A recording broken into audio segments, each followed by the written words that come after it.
नमस्कार और बहुत बहुत स्वागत है आपका ये दिवाली मुनाफे वाली। और मुनाफा कहाँ?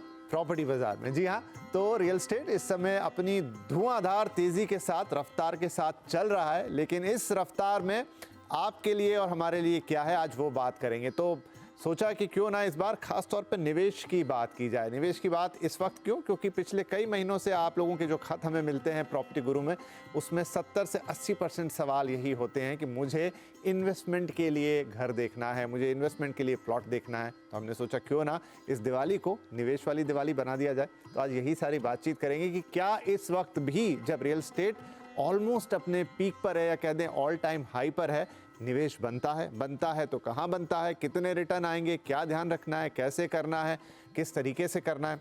सवाल हमेशा वही रहते हैं, लेकिन जवाब वक्त के साथ बदलते हैं। इसलिए ये फिर से बातचीत करना ज़रूरी है। और इसके लिए रियल एस्टेट के 3 महान शख्सियत मैं कहूँगा आज हमने स्टूडियो में आमंत्रित की है। एक साथ ब्लॉक शॉट में दिखाइए सबको, मैं सबका इंट्रोडक्शन दे देता हूँ।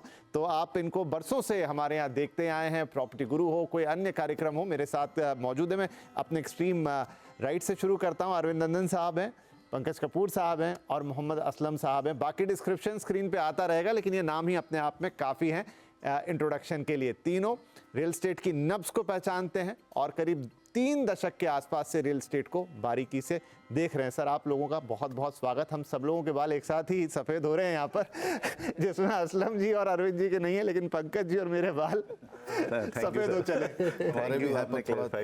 छुपे हुए रियल एस्टेट का, लेकिन ये अनुभव है जो दर्शकों को यहाँ कार्यक्रम में मिलने वाला है। राइट, तो बात चूंकि निवेश की है, तो सबसे पहला सवाल ये कि इस वक्त कई लोगों का प्रश्न है कि मैं निवेश कर दूं, और ये कौन है? ये जेन्युइन इन्वेस्टर्स हैं। मैं कहूँगा कि आम इन्वेस्टर, छोटे इन्वेस्टर, भोले भाले इन्वेस्टर जो बहुत ज़्यादा बारीकियों को शायद नहीं समझते हैं, लेकिन उनका दिल है कि वो रियल एस्टेट में पैसा लगाएं। अरविंद सर, इतनी तेज़ी के बीच में जो मार्केट इतने हाई पे है, हम इक्विटी में कई बार कहते हैं कि भाई थोड़ा संभल के, जब इतना हाई बाजार हो, तो क्या वही बात रियल एस्टेट में भी है कि आपको थोड़ा कॉशियस होना चाहिए? अच्छा लगता है कि सब बढ़ रहा है तो मैं भी इन्वेस्ट कर दूँ?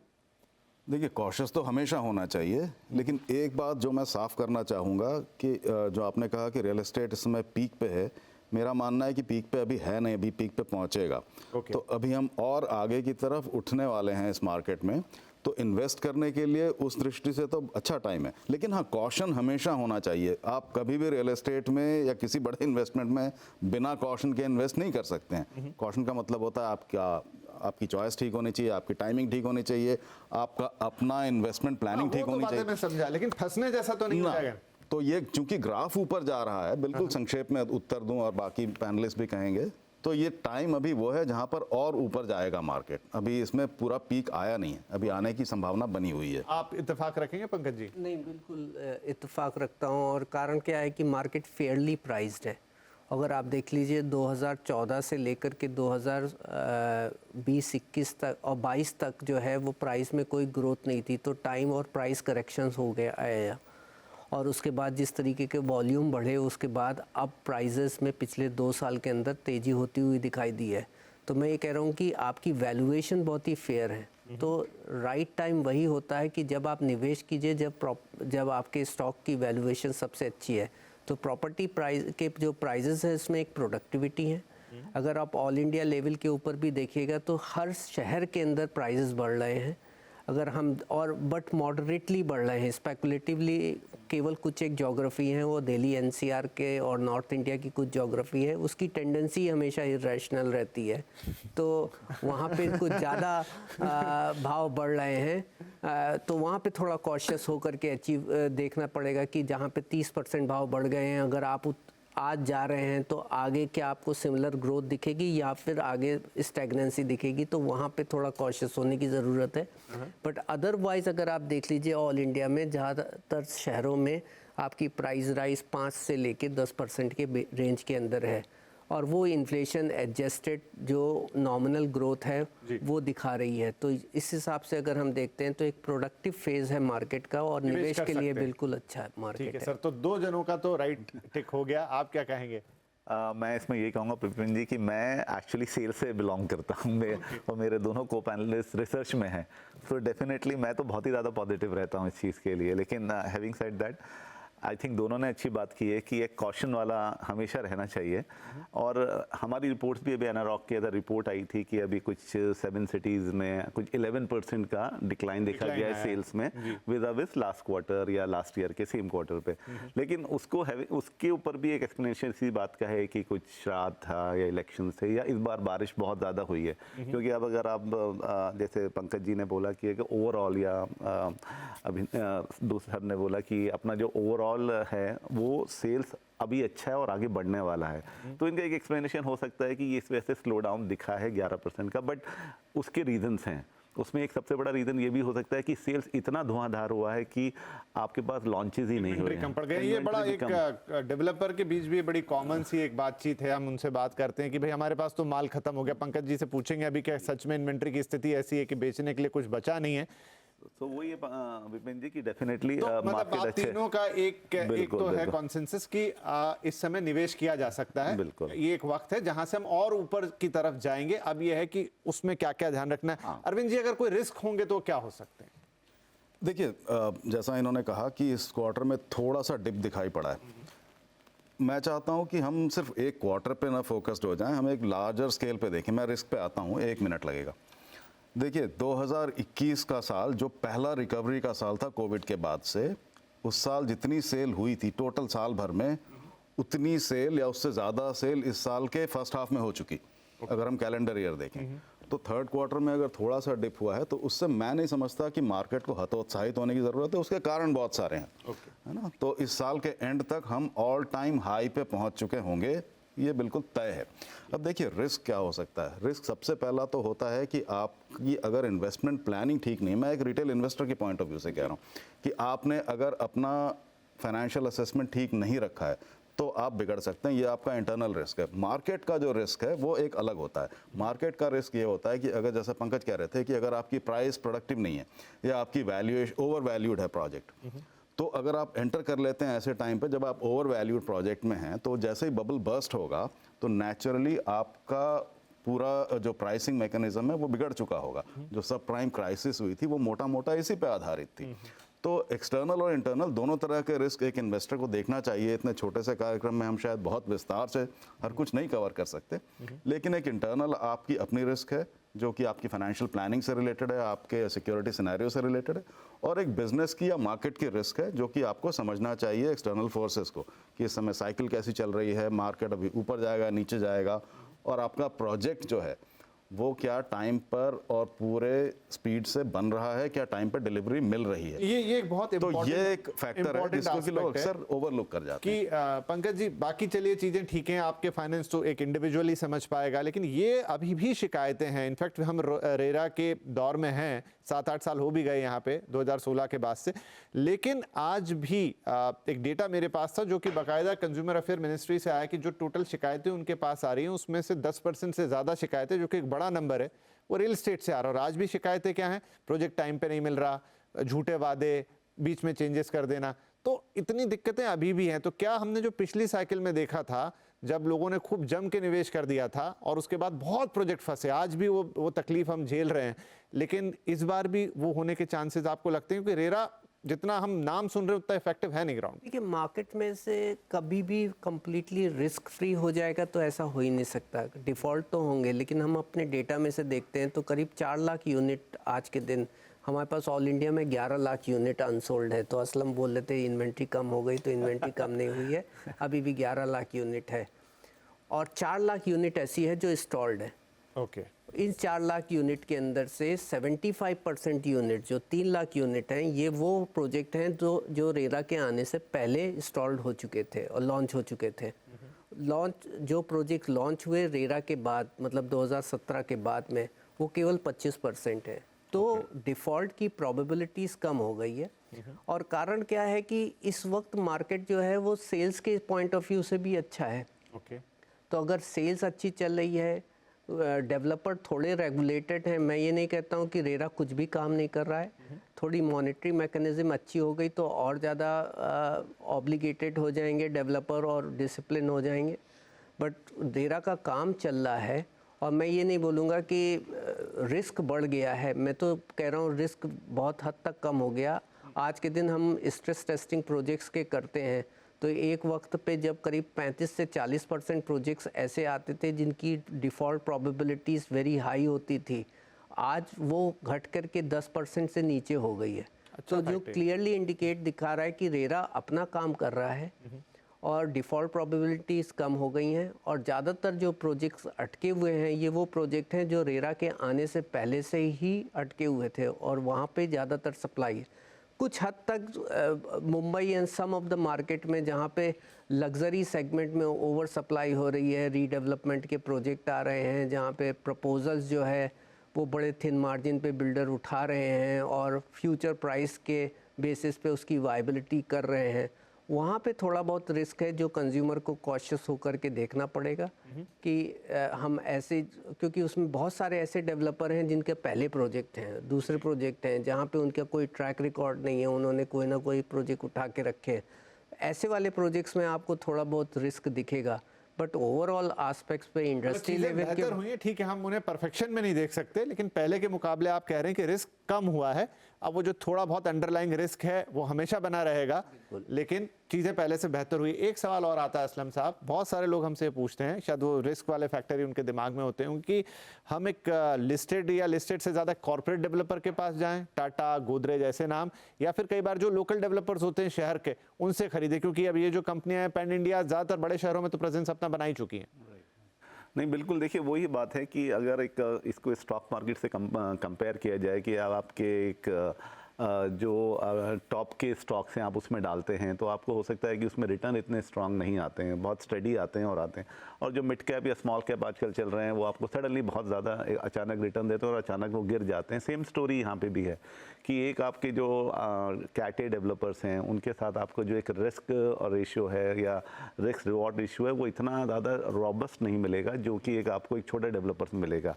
लेकिन पंकज जी ने बिल्कुल सही बोला कि जैसे कि अब first time developer, second time developer, और कई बार ऐसा होता है कि वो एक फोमो होता है कि मैं सब खरीद रहे हैं प्रॉपर्टी, मैं नहीं ले पा रहा, लेकिन हो सकता है मेरा बजट एक कैटे डेवलपर्स के पास जाने के लिए नहीं बैठ रहा है, तो मेरे को लेकिन प्रॉपर्टी लेनी है, मेरे को एक पीयर प्रेशर है, मेरे घर वालों का प्रेशर है कि आपको घर खरीदना है, तो उसमें एक रिस्क जो आप पूछ रहे हैं रिस्क की, वो एक बात होती है कि आप ऐसे डेवलपर के पास कैट बी या कैट सी डेवलपर्स के with in big cities also you have micro market जहाँ पे आपको ऐसे डेवलपर्स मिल जाएंगे कि जिन्होंने एक इन्वेस्टमेंट करके एक प्लॉट ऑफ लैंड तो ले लिया है, लेकिन आगे का वो बनाएंगे क्या, प्लानिंग कैसे है, कैसे वो उसको डिलीवर करेंगे, ये क्या प्लानिंग है वो क्लियर नहीं है, लेकिन वो लॉन्च कर देते हैं और हो सकता है कि विद गोदरेज या लोढ़ा आपकी प्राइसिंग आपको हो सकता है 40% डाउन मिल रहे हों, लेकिन फिर रिस्क हमेशा से वही है कि वो आपको डिलीवर कर पाएंगे या नहीं भाई। हालांकि रजिस्टर्ड तो रेरा वो भी होते हैं, लेकिन एक अंडरलाइंग रिस्क शायद वहां पर हो सकता है, तो ये थोड़ा एक फाइन कॉल है जो आपको लेना होगा कि किस तरीके से आप इस चीज़ को ट्रीट करते हैं। प्राइस की डिफरेंस भी वहाँ पर हो सकती है, प्रीमियम की डिफरेंस भी हो सकती है, लेकिन फिर भी हम चाहेंगे कि आप निवेश करें तो सुरक्षित ही करें।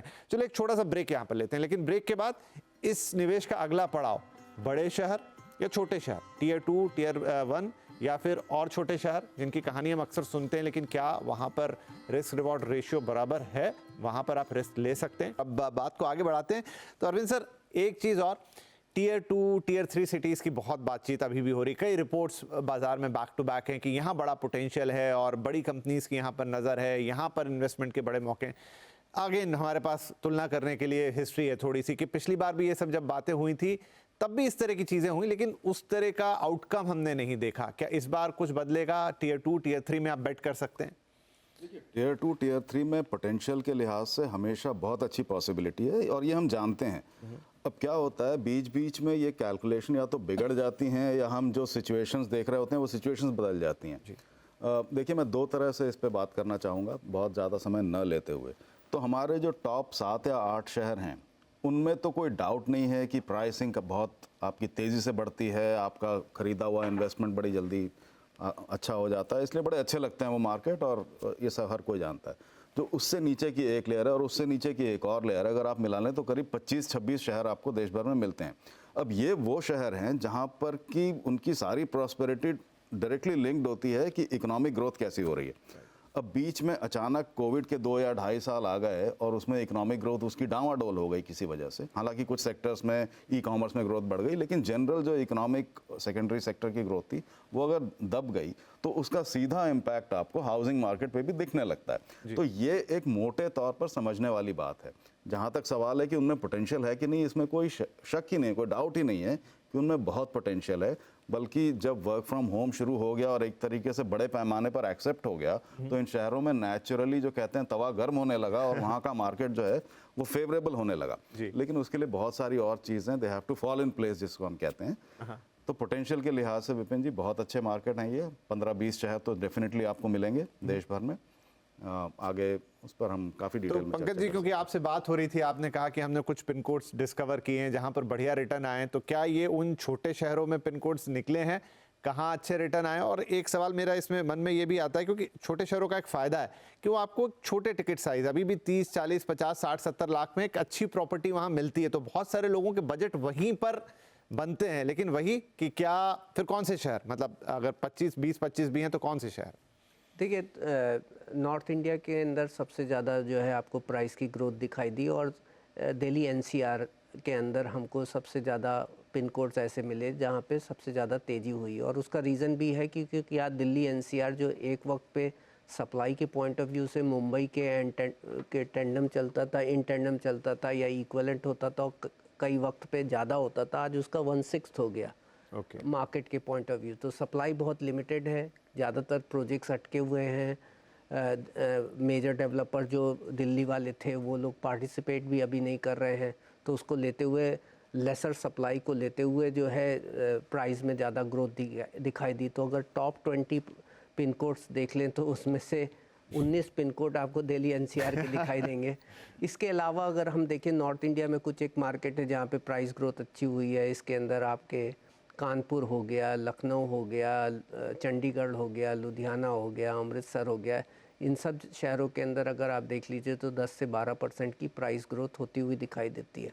एक पॉइंट मैं हमेशा ये बोलना चाहता हूँ कि स्मॉलर सिटीज़ के अंदर आपको बहुत ज़्यादा प्राइस ग्रोथ ना होने का एक रीज़न है क्योंकि वो पॉपुलेशन डेंसिटी कम होने की वजह से आपके पास कन्वीनियंस ऑफ लैंड बहुत ज़्यादा होती है, क्योंकि आप 20-25 मिनट के ट्रैवल टाइम के ऊपर आपके पास इतनी ज़्यादा ज़मीन पड़ी होती है कि ज़मीन के भाव उतने ज़्यादा बढ़ते नहीं हैं और उसके लिए आपकी मॉडरेट प्राइसेस होती है। तो इसमें वेक्टराइज होकर के आपको जिस तरीके से पंकज जी अभी जो अर्बनाइजेशन का स्पीड है या जो हम देख रहे हैं रफ्तार, क्या उसमें भी ये बात लागू होगी या? बिल्कुल ही होगी। अगर आप आज की भी बात कर लीजिए ना, तो अगर आप छोटे छोटे शहरों को देख लीजिए जिनकी पॉपुलेशन जो है वो 20 लाख से नीचे है, और अगर आप और ज़्यादातर शहर जो होते हैं वो इंक ब्लॉट की तरीके से जाते हैं जहाँ सिटी सेंटर में उसकी इकोनॉमी होती है, उसके चारों तरफ जो है आपकी पॉपुलेशन फैलती रहती है। तो अगर आप देखेंगे कि 500 मीटर और 1 या 2 किलोमीटर के अंदर अगर हम रेडियस बनाए πr² का फॉर्मूला लगाएंगे तो इतनी ज़मीन पैदा हो जाती है कि इसके अंदर जो है ना आपकी 5 लाख पॉपुलेशन ऑलरेडी फिट हो जाती है। तो इसके लिए जो हम सोचते हैं कि लैंड की स्कैर्सिटी है, अर्बनाइजेशन है, ये केवल स्टोरीज़ हैं। ये एक्चुअली इतनी जल्दी होता नहीं, और यही कारण है कि आप फिर वो ग्रोथ जो आप एक्सपेक्ट करते हैं वो देखने को नहीं वो मिलती। उस तरीके की ग्रोथ होती नहीं है। तो अगर सिटी की में प्राइस ग्रोथ वहीं होती है जहाँ जो सिटी जितनी ज़्यादा इनकन्वीनियंट होती है, या फिर दिल्ली जैसा हो जाए, एनसीआर जैसा कि सप्लाई कम हो जाए, अटक जाए सब कुछ। हाँ, वहाँ पे दूसरे रेगुलेटरी रीजंस हैं, डिफ़ॉल्ट है, स्ट्रेस है, उसको देखते हुए सप्लाई कम है। लेकिन जैसे एमएमआर के अंदर भी अगर एक वक्त पे बोला जाता था, लोग बाग बोलते थे कि यहाँ पे लैंड ही नहीं है, फिर भी सप्लाई क्यों आ रही है? अब क्योंकि जो पुरानी सप्लाई है वो रिसाइकिल हो रही है जी। और रीडेवलपमेंट के अंदर आ रही है। तो किसी भी शहर के अंदर सप्लाई की कोई डर तो नहीं होती, और हमारे पास लैंड की स्कैर्सिटी नहीं है, हमारे पास बहुत लैंड पड़ी हुई है जिसमें जितनी भी हाउसिंग रिक्वायरमेंट है वो फुलफिल हो सकती है। सिर्फ एक चीज़ जोड़ दूँ इनकी बात में कि कई बार सप्लाई की स्कैर्सिटी या सप्लाई का सरप्लस लैंड की अवेलेबिलिटी से तो है, इन्होंने बिल्कुल ठीक कहा, आपके शॉर्ट टर्म कोई बायलॉज या रेगुलेटरी प्रोविजन की वजह से हो जाती है। एनसीआर के कुछ हिस्सों में वो दिखाई पड़ा था, हालांकि अब नहीं है, तो वो भी एक फैक्टर है जो कि टेम्परेरीली आपकी प्राइस को अप डाउन कर सकता है। तो एक रिटेल इन्वेस्टर को हो सकता है इसकी जानकारी ना मिले, क्योंकि ये खबरें अखबार में कभी आई और गायब हो गई, पता नहीं चलता है। लेकिन एक बड़े पैमाने पर देखेंगे तो इसका भी एक रोल होता है। एंड एक पॉइंट और ऐड करता हूँ, अभी जिस तरीके की इंफ्रास्ट्रक्चर ग्रोथ हुई है उसको देख करके जो लैंड की अवेलेबिलिटी है वो और बढ़ गई है। एक सिंपल एग्जांपल है, अगर आप ट्रांस हार्बर लिंक देख लीजिए, उसने करीब 3 गुना मुंबई की सप्लाई, लैंड की सप्लाई जो है वो 20 मिनट दूरी पे रख दी। मैं कुछ एक कंपेयर कर रहा था, मैं बोला था कि अब आप 12 करोड़ रुपए का 3 BHK शिवरी में ख़रीदेंगे कि 20 मिनट दूर पे जाके एक बंगलो खरीद सकते हैं और वहाँ पे आप 2 करोड़ के अंदर 4 BHK आपको मतलब जैसा हम दूसरे देशों में देखते हैं कि लोग थोड़े डिस्टेंस पे रहते हैं, बड़े घरों में रहते हैं, ट्रैवल टाइम ये उनका कम होता है। इंफ्रास्ट्रक्चर एक बिग रोल जो है बड़े शहर ये के लैंड इंटरेस्टिंग पॉइंट होगा, हम इसको देखते हैं कि इंडिया में ये किस तरीके से इवॉल्व होगा, क्योंकि अभी भी हमारे यहाँ जो डेवलपमेंट बिट्स एंड पीसेज में, मतलब आप एक बढ़िया वाला फ्लाईओवर आपके लिए बन गया है, ये बड़ा जैसे अटल सेतु की आप बात कर रहे हैं वो बन गया, लेकिन उसके जो एंट्री और एग्जिट पॉइंट है उनकी स्थिति अभी भी खराब है। वहाँ आपको 30-40 मिनट इधर लग जाते हैं, 30-40 मिनट इधर लगते हैं, तो क्या वो सच में कन्वीनियंस आएगा? ये थोड़ा सा एक मेरे मन में सवाल है। लेकिन ये तो छोटे शहरों की बात हो गई, लेकिन क्या आज भी टियर 1 सिटी फेवरेट्स होंगे कि आप बेटर हैं वहाँ एक दूर दराज में घर ले लें, लेकिन टियर 1 की तरफ देखें, वहाँ बेहतर और स्टेडी रिटर्न्स आपको मिलेंगे as compared to small cities? देखिए, अगर एक भोले भाले इन्वेस्टर्स की बात करें जो आपने शुरुआत की थी, तो मुझे लगता है कि वो डेफिनेटली जो पहले जो एक वो फंसे हैं, जिस पे हम फंसने की बात कर रहे थे पिछली साइकिल में, तो वो डेफिनेटली बहुत सिक्योरली खेलना चाहेंगे, ये मेरा व्यू है। क्योंकि क्या है कि अगर आप एक बड़ी सिटी में, टायर 1 सिटी में आप जाते हैं, वहाँ डेफिनेटली प्राइजेस ज़्यादा हैं, लेकिन जैसे आपने एक ऑल्टरनेटिव दिया है कि इंफ्रास्ट्रक्चर जिस तरह से डेवलप हो रहा है, तो आप थोड़ा दूर रहकर भी एक घर ले सकते हैं। लेकिन इन्वेस्टमेंट के लिए अगर उस एरिया में आप इन्वेस्ट करते हैं तो क्या होता है कि एक तो प्राइस तो आपका ज़्यादा है ही, लेकिन साथ में आपको रेंटल यील्ड भी ज़्यादा हैं, आपको उसमें कमाने को ज़्यादा मिलता है, प्लस उसमें आप थोड़े सिक्योर रहते हैं। तो मुझे लगता है कि अगर बड़े शहरों में और टायर 1 डेवलपर या टायर 1 सिटीज़ में भी हम इन्वेस्ट करते हैं तो एक अच्छा रहता है, डिपेंडिंग आपका बजट क्या कहता है। क्योंकि मेरा इसमें एक पॉइंट और ये रहेगा कि इसमें किसी भी सिटी को टायर 1 या टायर 2 या टायर 3 में इन्वेस्टमेंट के लिए सिटीज़ वही मेरे ख्याल से ज़्यादा अच्छा कर रही हैं आज की डेट में, या एक इन्वेस्टर वो देखेगा जहाँ पे आपका जॉब क्रिएशन ज़्यादा है। अगर आपका जॉब क्रिएशन हो रहा है वो डेफिनेटली आपका कमर्शियल रियल एस्टेट को की वजह से होता है। आपका जॉब क्रिएशन हो रहा है तो साथ साथ फिर रेजिडेंशियल में आपको उसमें फ़ायदा होता है, प्लस इंफ्रास्ट्रक्चर। तो फिर वो तो बड़े शहरों में ही हो रहा है। नहीं, आजकल छोटे शहरों में भी हो रहा है। तो आप मतलब पूना छोटे शहरों में नहीं आता है, आप अहमदाबाद का एग्जाम्पल ले लीजिए, आप इंदौर का एग्जाम्पल ले लीजिए। तो मुझे लगता है ये सारी सिटीज़ अब धीरे धीरे ऊपर उभर के आ रही हैं। जयपुर जो एक लैगार्ड था अभी, वो डेफिनेटली वापस आई थिंक फोर फ्रंट पे आ रहा है। उसका रीज़न यही है कि आप तो एक तो कनेक्टिविटी आपकी विद टॉप सिटीज़ या टायर 1 सिटीज़ के साथ, तो सडनली आप उसमें टायर 1, जैसे कि अभी पूना और मुंबई को पुंबई कहने लगे हैं, तो पूना का जो वेस्टर्न पार्ट है वो धीरे धीरे मुंबई से एक्चुअली मिलता जा रहा है, जो कि डिस्टेंसेस कम होते जा रहे हैं, और वो रिजल्ट है इंफ्रास्ट्रक्चर का। तो उसके चलते अगर आप देखेंगे कि तो जो कमर्शियल रियल एस्टेट है इन सब एरियाज में वो काफ़ी डेवलप हो रही है, इसके साथ साथ रेजिडेंशियल डेवलप हो रहा है। तो मुझे लगता है एक छोटे डेवलपर्स के लिए ये सारी अपॉर्चुनिटीज़ हैं कि अगर आप बड़ी टायर 1 सिटीज़ के आसपास भी एरिया में आप इन्वेस्ट करते हैं, तो जैसे पंकज जी ने बोला कि 2 करोड़ में आप 20 मिनट सिवड़ी के इस साइड से लीजिए, तो 2 करोड़ में आपको एक बंगलो ले लीजिए या फ्लैट ले लीजिए, या 12 करोड़ का आप वहाँ पे इन्वेस्ट कर सकते हैं फ्लैट में। तो मुझे लगता है इंफ्रास्ट्रक्चर एंड जॉब क्रिएशन, ये 2 पॉइंट है जो किसी भी सिटी, टायर 1 हो या टायर 2, बहुत इंपॉर्टेंट है। अब क्विकली आप तीनों से 30-30 सेकंड में एक जवाब, और उसके जो 2 वेक्टर पॉइंट्स है वो हैं होराइजन और कितना रिटर्न। कितना वक्त अब देना पड़ेगा आपको अपनी प्रॉपर्टी को ग्रो करने के लिए, और कितना रिटर्न आप एक्सपेक्ट कर सकते हैं, एक मोटी रेंज? देखिए, रिटर्न तो हमारे रेजिडेंशियल रियल एस्टेट में आज भी 2-2.5% की रेंज में है औसतन, या शायद हायर एंड पे 2-2.5 या नीचे और भी जाता है। उसमें बहुत जल्दी बहुत बड़ा बदलाव आने की संभावना मुझे दिखाई नहीं पड़ती, उसके तमाम फैक्टर्स हैं। लेकिन ये एक अच्छा सिक्योर इन्वेस्टमेंट है अगर आप इसमें इन्वेस्टेड रहते हैं तो। जैसा मैं पहले कई बार कह चुका हूँ विपिन जी आपके कार्यक्रम में भी, ये मिट्टी से सोना बनाने का समय नहीं है जो एक 15 साल पहले हुआ था। तो आप अगर इन्वेस्ट करते हैं तो आपको इन्वेस्टेड रहना पड़ेगा कम से कम 1-1.5 साइकिल मिनिमम, या उससे ज़्यादा। 7-8 साल की एक साइकिल तो होती ही है। तो अगर आप 10-12 साल के लिए इन्वेस्टेड रहते हैं एक कन्वेंशनल प्रोजेक्ट में, तो आपके नुकसान होने की कोई संभावना नहीं है। ये एक मोटे तौर पर है। देखिए, 2 बातें और जोड़ दूं विपिन जी, हमारा जो ओवरऑल इकोनॉमिक ग्रोथ है वो 2 चीज़ों में बहुत साफ रिफ्लेक्ट हो रहा है। जो हमारी कमर्शियल मार्केट की ग्रोथ है और जो इंडस्ट्रियल वेयर हाउसिंग मार्केट की ग्रोथ है। इंडीड, बिल्कुल। और इन दोनों से क्लियर परिलक्षित होता है कि हम इस समय डामाडोल होने वाले नहीं हैं। तो इसको आप रियल एस्टेट अपने रेजिडेंशियल में ट्रांसलेट कर लीजिए, तो ये आराम से आप इन्वेस्ट करके एक एवरेज 2-2.5% का जो एनुअल यील्ड आती है निकाल सकते हैं, वो आप एक्सपेक्ट कर सकते जी। हैं। 5-6% की यील्ड फिलहाल इसमें एक्सपेक्टेड नहीं है, जब तक कि लैंड प्राइस को हम एड्रेस ना कर लें तो उसकी उम्मीद ना रखें फिलहाल, मेरा ये मानना है। पंकज जी, देखिए, मैं बोलूँगा कि अगर रेंटल यील्ड 3% के ऊपर मिल रही है आपकी, तो कैपिटल एप्रिसिएशन करीब आपको 7 से 8% होता है। तो क्यूमुलेटिव आपके रिटर्न जो है वो 9 से लेके 10-11% के लेवल के ऊपर आ जाते हैं प्रॉपर्टी के। और मुझे लग रहा है कि ये है आज के दिन। आज हम 1% रेंटल यील्ड से मूव होके 2.5%, 3% पहुँच गए। 4.5% आपको बेंगलोर में मिल रहा है, कुछ एक शहरों में बड़ी अच्छी रेंटल यील्ड है। तो डाउनसाइड प्रेशर मुझे नहीं दिख रहा है, मुझे केवल अपसाइड ही लिख रहा है। और इसके लिए मैं बोलता हूँ कि मार्केट फेयरली प्राइस्ड है, तो ये लग रहा है। दूसरा, आपका इसके अलावा जो एडिशनल ग्रोथ हो सकती है, ये नॉमिनल ग्रोथ है, क्योंकि ये आपकी रिटर्न के बेसिस पे जो नॉमिनल ग्रोथ होती है। दूसरी होती है ग्रोथ ड्यू टू इंफ्रास्ट्रक्चर। तो जैसे हमने उल्वे के अंदर देखा, जो मैं एग्जांपल दे रहा हूँ कि एक डेस्टिनेशन जो 2.5 घंटा दूर था लोअर परेल और मेन BKC से, आज 20 मिनट दूर पे पहुँच गया है। तो वो आगे चल कर के वहाँ पे प्राइस की ग्रोथ बहुत ज़्यादा होगी, क्योंकि हम इकोनॉमी से कितनी पास में आ जाते हैं उसके बेसिस पे आपके प्राइस बताते हैं। तो मुझे लग रहा है कि उल्वे आगे चल कर के आपका अंधेरी के प्राइस को सिमुलेट करने की कोशिश करेगा। तो जो इंफ्रास्ट्रक्चर रिलेटेड ग्रोथ है वो एडिशनल ग्रोथ है। तो आप ऐसे चुनिए प्रॉपर्टी जहाँ पे रेंटल यील्ड अच्छी है, तो आपकी नॉमिनल ग्रोथ अच्छी होगी। और आपकी मेन CBD से ऐसी लोकेशन जिसकी डिस्टेंस इम्प्रूव होने वाली है ड्यू टू इंफ्रास्ट्रक्चर, अगर ऐसे चुनाव करेंगे तो आप गलत नहीं होंगे। और इसको आप शॉर्ट टर्म हो या लॉन्ग टर्म हो, दोनों ढंग से देख सकते हैं। Very good sir.